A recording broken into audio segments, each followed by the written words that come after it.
Hello everyone, welcome to KD Academy. Like, share and subscribe कीजिए और press the bell icon. Hey guys, welcome back to KD Academy. आज हम बात करेंगे chapter number 12 की एक नई शुरुआत। लेकिन इससे पहले मैं आपको एक बात बताती हूँ कि अगर आप इस चैनल पर नए हो तो जरूर से सब्सक्राइब कीजिए और यह वीडियो पूरा एंड तक भी देखिए, जिसकी वजह से आपको इनमें जितने भी कोई डाउट्स होंगे वो सारे क्लियर हो जाएंगे। यह चैप्टर झाकिर अली ने लिखा है, जिनका उपनाम रजनीश है, जिनकी वैज्ञानिक विषय लेखन में सविशेष रुचि रही है कि जो साइंटिफिक इन्वेंशन होता है उनमें यह ऑथर ज्यादातर अपना इंटरेस्ट दिखाते हैं। उनके 4 वैज्ञानिक उपन्यास, 3 बाल उपन्यास, 18 बाल कहानी संग्रह सहित कुल 63 पुस्तकें प्रकाशित हैं। इनमें चमत्कार, सपनों का गांव, विज्ञान की कथाएं आदि मुख्य है। गिनीपिग, समय के पार इनके प्रसिद्ध उपन्यास है। उत्कृष्ट लेखन के लिए विज्ञान कथा भूषण सम्मान, भारतेंदु हरिश्चंद्र पुरस्कार, सर्जना पुरस्कार सहित अनेक उनके सम्मान प्राप्त हुए हैं। एक नई शुरुआत वैज्ञानिक संशोधन विषयक कृति है। इस कृति में मानव देह को तरंगों में रूपांतरित करके अन्य स्थान पर भेजने की अत्याधुनिक टेक्निक और तत्संबंधी किए जाने वाले प्रयोग का हैरतअंगेज वर्णन रोमांचक ढंग से प्रस्तुत किया गया है।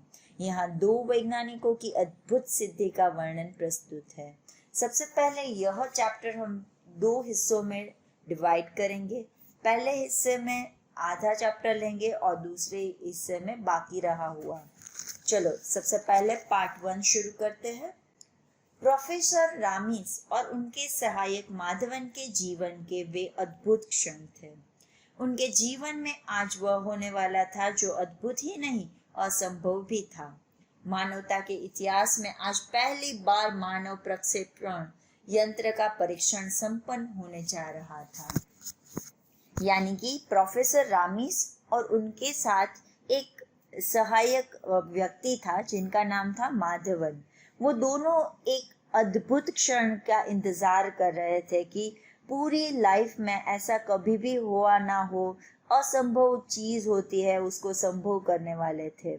आज मानवता के इतिहास में पहली बार ये ह्यूमन को प्रक्षेपित करता है, उनका परीक्षण करता है, ऐसा एक मशीन बनाया गया था और उनका आज इन्वेंशन कंप्लीट होने वाला था।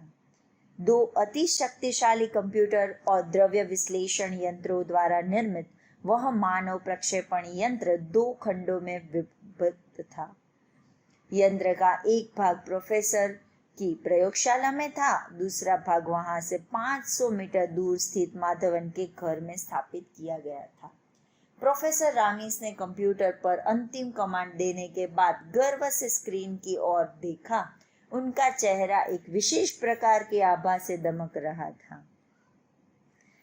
प्रोफेसर ने 2 हिस्सों में यह बड़ा सा शक्तिशाली कंप्यूटर बनाया था अपने इन्वेंशन के लिए कि इसमें ज्यादातर एक्सपेरिमेंट किया जाए। उसमें पहला जो हिस्सा था वह प्रयोगशाला में रखा था, लेबोरेटरी में रखा था, और दूसरा हिस्सा वहां से 500 मीटर दूर जहां पर माधवन का घर था वहीं पर स्थापित किया गया था। प्रोफेसर रामिन ने अपने कंप्यूटर पर जो लास्ट कमांड होता है वह दिया और गर्व से स्क्रीन पर देखने लगे और उनका चेहरा आज अलग ही तरीके से दमक रहा था। कुछ ही पलों में कंप्यूटर ने प्रोसेस रेडी का सिग्नल दिया। प्रोफेसर रामिस ने अपने सहयोगी माधवन को फोन पर अलर्ट कर दिया और धड़कते हुए दिल के साथ कंप्यूटर चालित चैम्बर में प्रविष्ट हो गए और अगले ही क्षण मानव प्रक्षेपण यंत्र अपनी जटिल प्रक्रिया को संपादित करने में व्यस्त हो गया। प्रोफेसर रामिस ने रेडी का सिग्नल दिया। उससे पहले जो माधवन था उनको फोन कर बता दिया था कि अब मैं यहाँ पर चैम्बर में एंटर होने वाला हूँ और यहाँ पर मेरी पूरी जो बॉडी है उनका यहाँ पर जो भी कोई प्रोसीजर करनी है जो भी कोई इन्वेंशन करना है, मशीनरी जो एक्सपेरिमेंट करना है, वो सब कुछ स्टार्ट हो जाएगा। कुछ ही पल में यह कंप्यूटर की प्रोसेस रेडी होने वाली थी। दूसरे छोर पर बैठा हुआ माधवन दम साधे कंप्यूटर स्क्रीन पर आंखें गड़ाए हुआ था। प्रोफेसर का शरीर अपने मूल तत्वों में विभक्त होने प्रारंभ हो गया था। बस अब कुछ एक क्षणों की बात थी, लेकिन इस समय माधवन को एक एक क्षण एक एक साल बराबर लग रहा था। और इसी अंतराल के बीच सहसा उसके दिमाग में वह घटना कौंध गई जब वह प्रोफेसर रामेश से पहली बार मिला था। बस माधवन भी कंप्यूटर स्क्रीन पर आंखें गड़ाए हुआ था।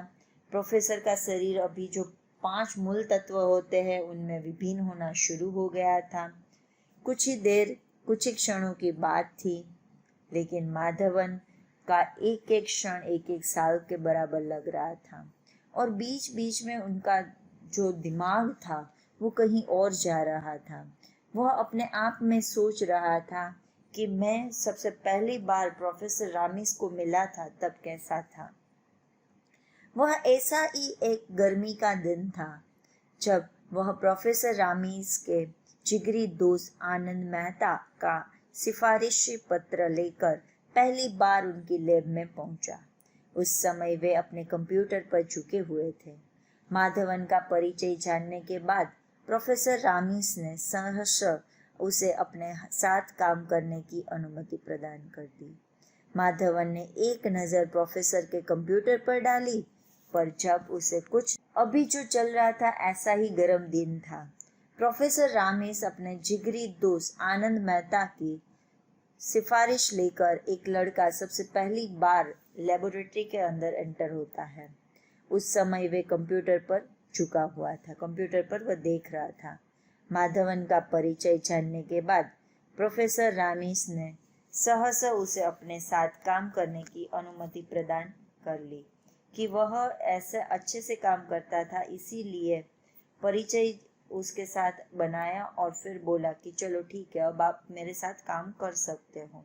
माधवन ने एक नज़र प्रोफेसर की कंप्यूटर पर डाली, कुछ समझ में नहीं आया तो उसने पूछ ही लिया कि सर, आनंद सर ने बताया था कि आप किसी इम्पोर्टेंट प्रोजेक्ट पर काम कर रहे हो। प्रोफेसर रामीस ने माधवन के चेहरे की ओर देखा, जैसे वे यकीन कर लेना चाहते हो कि माधवन से अपने प्रोजेक्ट की बातें शेयर की जा सकती है अथवा नहीं। हालांकि माधवन के साथ आनंद की संस्तुति थी, लेकिन फिर भी उन्होंने माधवन की आंखों में झांक कर उसे परख लेना उचित समझा। प्रोफेसर रामीस ने माधवन के चेहरे की ओर देखा, यकीन कर लेना चाहते थे कि माधवन से अपने प्रोजेक्ट की बात शेयर करे या ना करे। साथ में आनंद भी था, लेकिन सबसे पहले माधवन की आंख में डालकर देखना शुरू कर दिया। उन्होंने एक लंबी सांस ली और फिर अपने ड्रीम प्रोजेक्ट मानव प्रक्षेपण यंत्र के बारे में माधवन को बताने लगे। प्रोफेसर की बातें सुनकर माधवन का मुंह आश्चर्य से खुला का खुला रह गया। आखिर जब उससे रहा न गया तो वही पूछ बैठा, सर, क्या वास्तव में ऐसा संभव है? लंबी सांस पहले ली और फिर अपने जो ड्रीम प्रोजेक्ट था कि ह्यूमन को एनालाइज करने का, एक ऐसी मशीन जो ह्यूमन को एनालाइज करे, तो माधवन को बताने लगे। प्रोफेसर की बात सुनकर माधवन के मुंह पर तो क्वेश्चन मार्क था, खुला का खुला ही मुंह रह गया। आखिर जब उससे रहा नहीं गया तब उसने पूछ ही लिया कि सर, क्यों ऐसा संभव हो सकता है क्या? प्रोफेसर रामीस ने माधवन की ओर ऐसा देखा जैसे कोई 10 साल का बच्चा हो।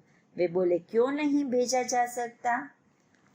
कि उसको यहाँ पर लगा कि जो ह्यूमन के जो ऑर्गन्स होते हैं उसकी छानबीन कैसे नहीं हो सकती। जैसे कोई छोटा सा बच्चा अपने सामने देखता है ना, उसी तरीके से वह देखने लगे। कहते हुए प्रोफेसर रामीस एक क्षण के लिए रुके, पर माधवन की ओर से कोई प्रतिक्रिया व्यक्त न होने पर वे रुके नहीं।